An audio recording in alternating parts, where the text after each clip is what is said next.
বাদ্যযন্ত্রের তালে তালে গাজায় গণহত্যার প্রতিবাদ ও ইসরায়েলে অস্ত্র সরবরাহ বন্ধের দাবিতে সরব লন্ডনের রাজপথ, হাতে ব্যানার প্লাকার্ড, কণ্ঠে ফ্রি প্যালেস্টাইন স্লোগান। শনিবার লন্ডনে হাজার হাজার মানুষ এই আন্দোলনে অংশ নেয়। ফিলিস্তিনিপন্থীদের পাশাপাশি ইসরায়েলিদেরও দেখা যায়। তাদের দাবি জিম্মিদের মুক্তি। ওই সময় ছিল আইনশৃঙ্খলা বাহিনীর কঠোর নজরদারি।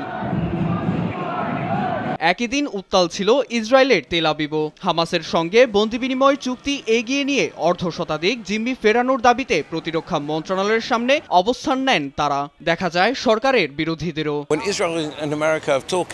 যুক্তরাষ্ট্র ইসরায়েলি প্রশাসন উপত্যকায় নরকের দরজা খুলতে চায়। ইসরায়েলি গণমাধ্যম এসব প্রকাশ না করলেও বিশ্ব গণমাধ্যমে আমরা সবই দেখি।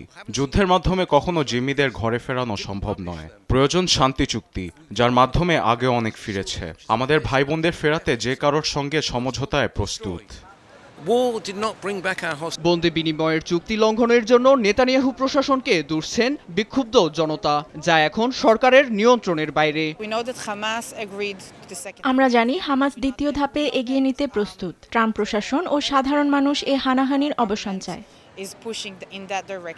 গেল মার্চে শেষ হয়েছে প্রথম ধাপের বন্দি বিনিময় চুক্তি, তবে তার এগিয়ে নিতে নারাজ তেল আবিব। ফলে কাতারে মধ্যস্থতাকারীদের সঙ্গে আলোচনায় নেতানিয়াহু প্রশাসনের মদদে সম্প্রতি প্রথম ধাপ আগামী এপ্রিল পর্যন্ত বাড়ানোর প্রস্তাব দেন মার্কিন দূত স্টিভ উইটকফ। বিষয়টি প্রত্যাখ্যান করে বন্দি বিনিময়ের দ্বিতীয় ধাপে একজন জীবিত মার্কিন নাগরিক ও 4 জন দ্বৈত নাগরিকের মরদেহ হস্তান্তরের প্রস্তাব দিয়েছে হামাস। তবে সংগঠনটির এই প্রস্তাবকে অযৌক্তিক হিসেবে দেখছেন মার্কিন দূত।